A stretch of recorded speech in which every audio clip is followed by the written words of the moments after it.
Papo de Clima. Conversas que movem o futuro. Um projeto da AESB.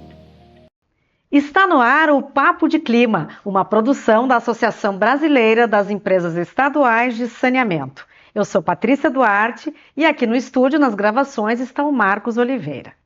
O papo é para tratar principalmente sobre mudança climática e os seus impactos no setor de saneamento. São desafios impostos pelos eventos climáticos cada vez mais frequentes e intensos e que afetam o seu dia a dia, como secas, chuvas severas, que afetam diariamente a disponibilidade e a qualidade da água e sobrecarregam os sistemas de água e esgoto. E como as empresas se preparam para esses eventos adversos?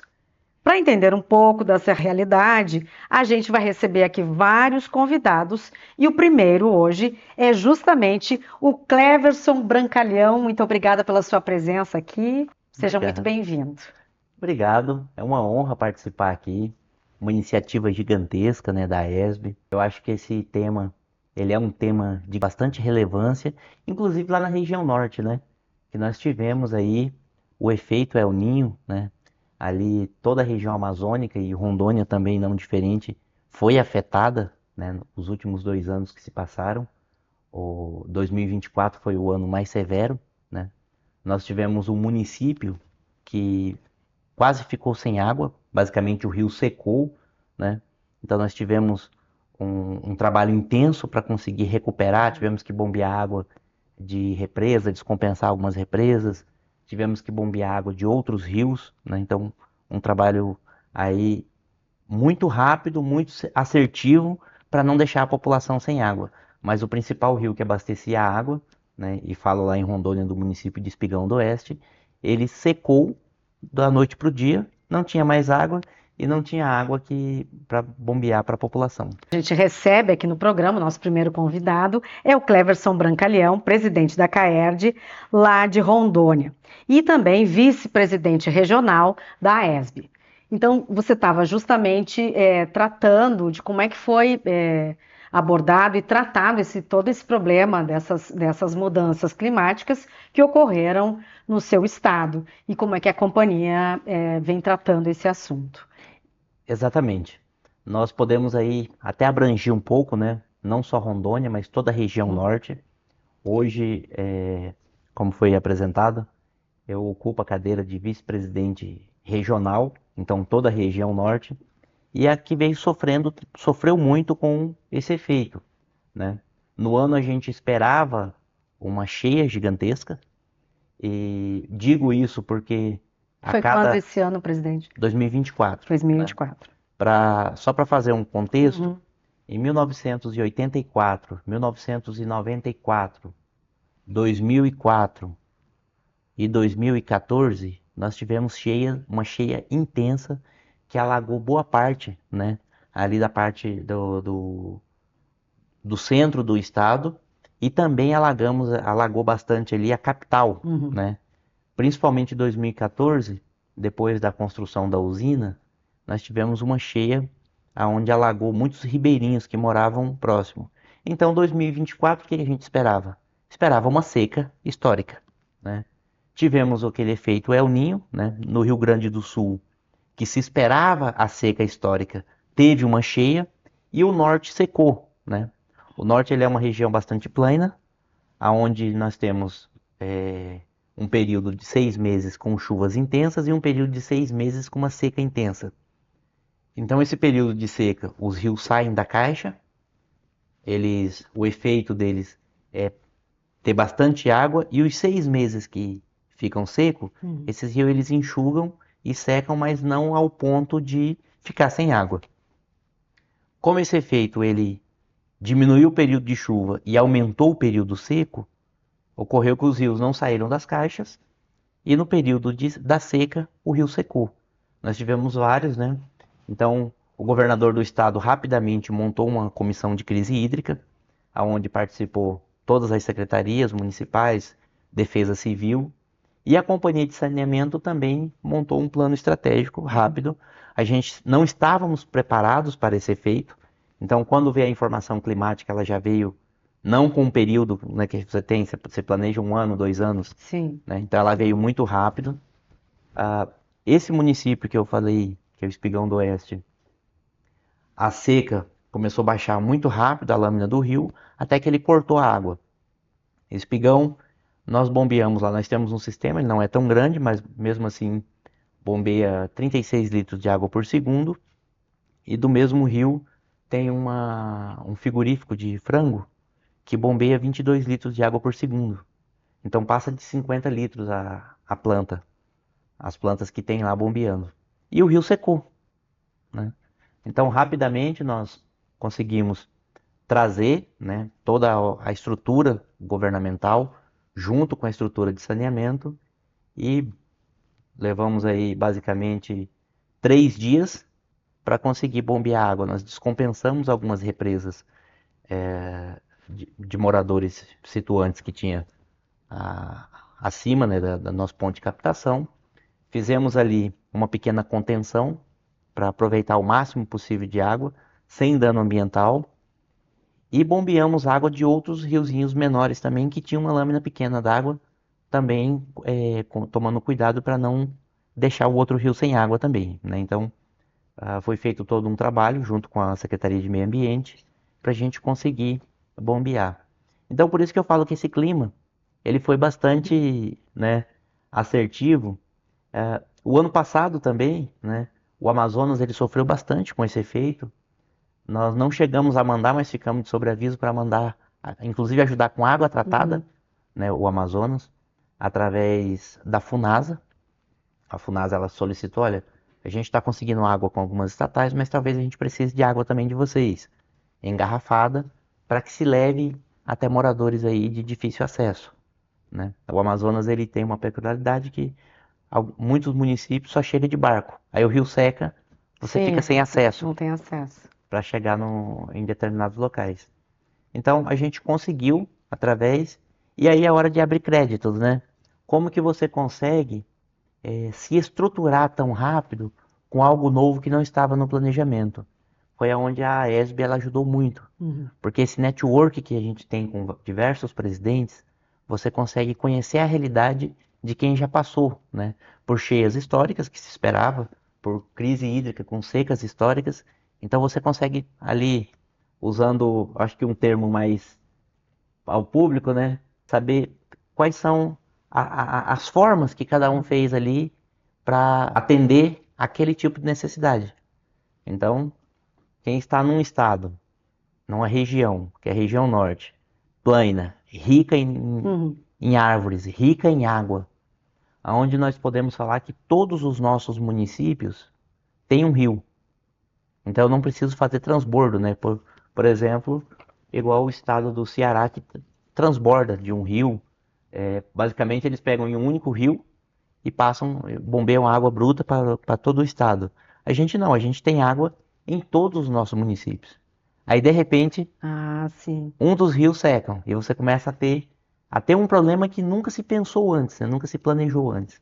Então a ESB ela foi um ponto focal muito grande, o network, conversar rapidamente com outros presidentes, ver como que Essa conhecer troca de experiências, isso, né? conhecer como que eles resolviam isso, como que eles faziam. Olha, a gente bombeia água, a gente pega, vai escavar poço profundo, vamos bombear água, vamos descompensar a represa. Então, rapidamente fazer todo um estudo. E o nosso governador também, que rapidamente se prontificou em reunir toda a estrutura governamental em apoio, né? Então, nós conseguimos, em tempo recorde, levar novamente água para a população. Mesmo com o rio sem lâmina d'água, a gente conseguiu criar uma lâmina d'água nele, não deixar parar o frigorífico, que ele é atendido pelo mapa, e lá, o frigorífico de frango, ele tem uma peculiaridade, que ele tem o dia para nascer, o pintinho, e tem o dia para o abate. Fora esse prazo, ele pode ser considerado um sacrifício para o animal, né? Então o animal passa a sofrer e o mapa não autoriza. E tem que ser naquele tempo. Tem que ser naquele exato. tempo. Então ele tem o calendário exato para fazer. Então não pode parar o frigorífico. E corria o risco de parar por falta de água. Então a gente conseguiu atender tanto a população quanto não parar o frigorífico, que hoje ele representa aí uma soma bem interessante dos empregos, né, Exato. neste município. Porque é toda uma cadeia que é atingida, não somente a questão do saneamento propriamente dito, que é importantíssimo, mas tem que pensar justamente em toda essa cadeia de empregos, de trabalho, de como afeta a população e de como afeta também a biodiversidade, né? Exatamente. E graças a Deus a gente tivemos aí um apoio muito grande. Eu volto a Sim. insistir, porque a gente recebeu essa companhia, né? Estou lá há 5 anos e meio. A companhia estava bastante sucateada. A gente conseguiu reestruturar.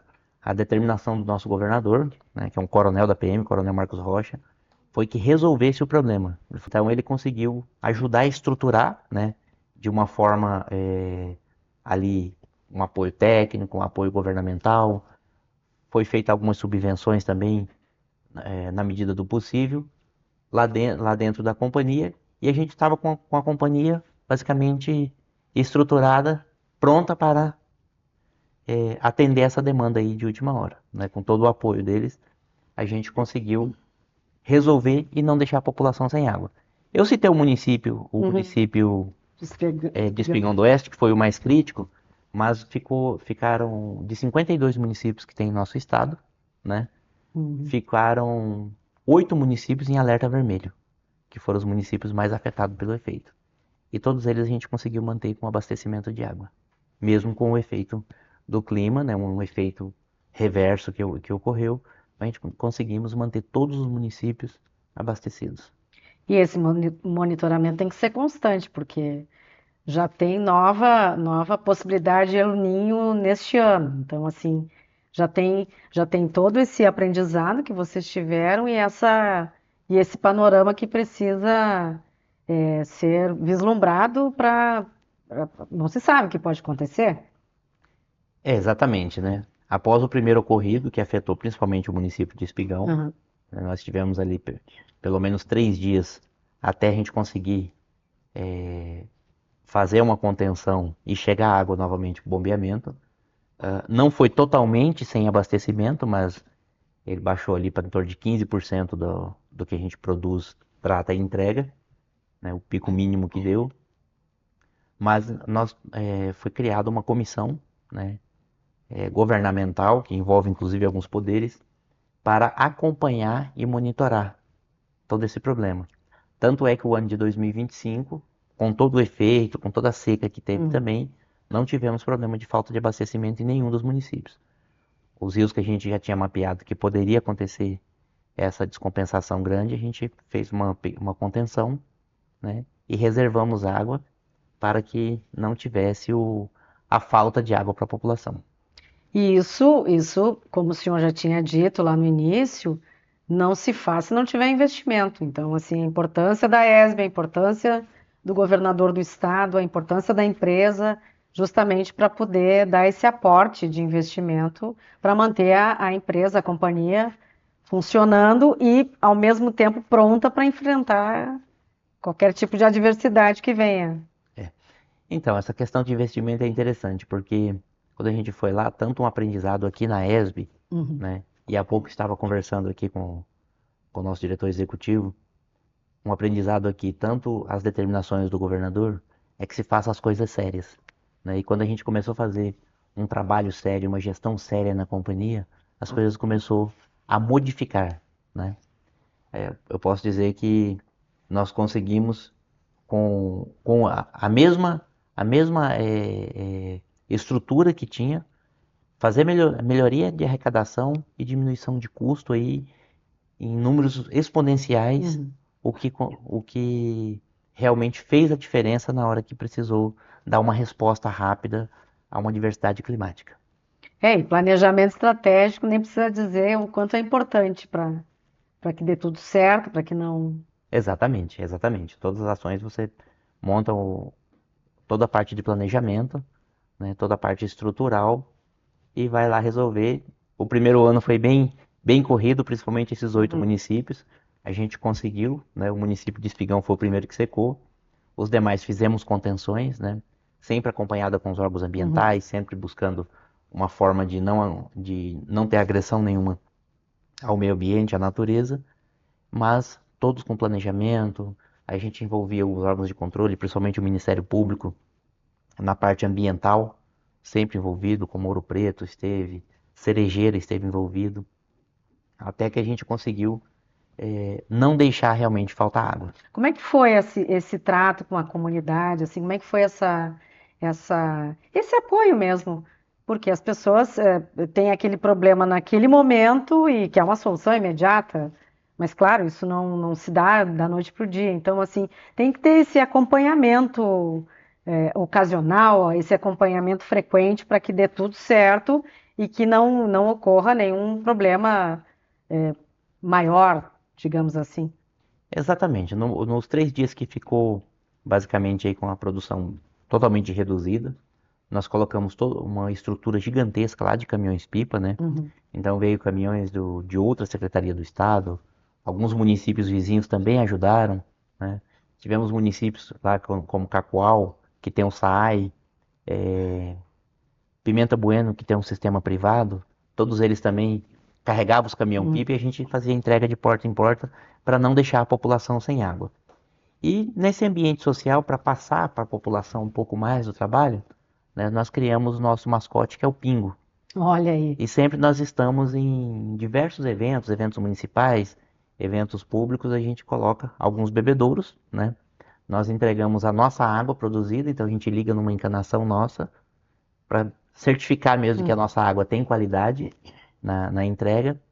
E esse bebedouro ele é um sistema, ele gela 60 litros de água por hora, né, através de um dispositivo. E atrás ele tem um dispenser para refrescar, né?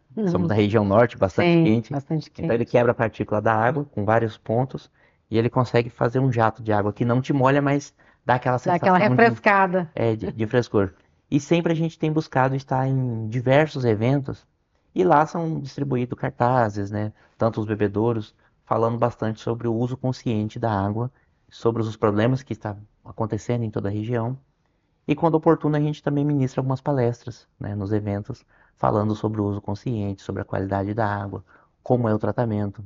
Nós temos algumas unidades de tratamento, aquela minieta, né, toda de vidro, para as pessoas entenderem como funciona, né? Então ela funciona mesmo, ela pega a água do rio ali, a gente coloca dentro de uma vasilha e ela passa a água por todo o mecanismo e sai a água tratada do outro lado. Com todas as bombinhas, produto químico, e fica uma química lá, né, e um operador operando a Mostrando como é que maquininha funciona. e mostrando para a população como que funciona na prática, na realidade, a unidade de tratamento, para que a água chegue na torneira de cada um, com a qualidade que a gente entrega. E qual é, assim, o senhor já falou lá no início, da necessidade do planejamento estratégico, então, assim, vocês têm que estar em constante monitoramento, constante preparação para futuras adversidades aí. Cada vez mais a gente vai conviver com isso, convive com isso, né? Exatamente. A gente tem uma comissão que sempre está acompanhando, né? O governo do estado criou um comitê, né, de mudanças climáticas. Esse comitê nós acompanhamos, nós temos nossa equipe que sempre está lá acompanhando o comitê. E hoje nós temos o plano também para uma seca severa, né? Que é Certo. algo novo para quem fala em região norte. Uhum. Você imagina falar em região amazônica e falar em falta de água Pois é. na região amazônica. Era algo que não se pensava nisso, né? Há muitos anos. Eu até ouso falar que um dos grandes problemas de saneamento lá é porque sempre teve muita água em abundância, né? E puxa a sardinha para falar que é uma das melhores águas do mundo, né? Certo. A água é um espetáculo, a nossa água ali da região norte, né? Então nós temos água em abundância. Então nós tínhamos muitos planejamentos, muitos estudos e autodefesa pronta ali, né, nas estatais para cheias intensas, né? Que é o comum. Esse ano tivemos cidades lá que alagou, tivemos cidades que rio atravessou por cima de ponte, mas nosso sistema de abastecimento nenhum foi afetado. O Olha que que nos ótimo. pegou de surpresa foi uma seca e Sim. secar rio que historicamente nunca havia acontecido na região norte, né? E não foi só Rondônia, o Acre passou pelo mesmo problema, o Amazonas passou pelo mesmo problema. Então falar em uma região onde eu falo, né, vou esticar um pouquinho ali para Cosamo, que atende o Amazonas, boa parte das cidades deles só chega de barco, ou com um aviãozinho que desce no rio. Fala, ó, secou tudo lá, não chega mais não. E não tem estrada, porque sempre foi só apenas... Sempre foi de rio. Então, mas hoje nós temos planejamento também para a seca, né? Então nós monitoramos, nós fazemos contenção, foi feito um estudo de viabilidade para ver algumas cidades mais complexas, o que fica melhor e mais barato, né? A melhor aplicação com o dinheiro público com o resultado esperado para essas, principalmente essas 8 cidades. A gente terminamos o estudo agora, se é fazer uma contenção grande de água, fazer uma represa, se é bombear água de um outro rio para complementar, se é fazer poços artesianos. Então, foi feito todo um estudo nesses 8 pontos para buscar a viabilidade e melhor aplicabilidade com o recurso público. Esse material está sendo apresentado para o Comitê de Crise Hídrica, para que a governança estadual, né, aí não é o presidente da estatal, não é o chefe da Defesa Civil, é a governança estadual, pegue a solução e fala, vamos aplicar essa daqui para resolver o problema. É todo um conjunto, né? E a gente não tem mais problema com crise hídrica no sentido de faltar água, né?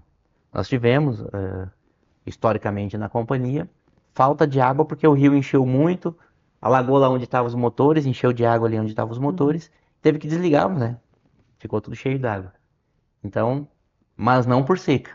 Sim. Agora nós temos um planejamento também para uma seca histórica aí, e que a tendência é que cada vez mais ela pode estar se agravando.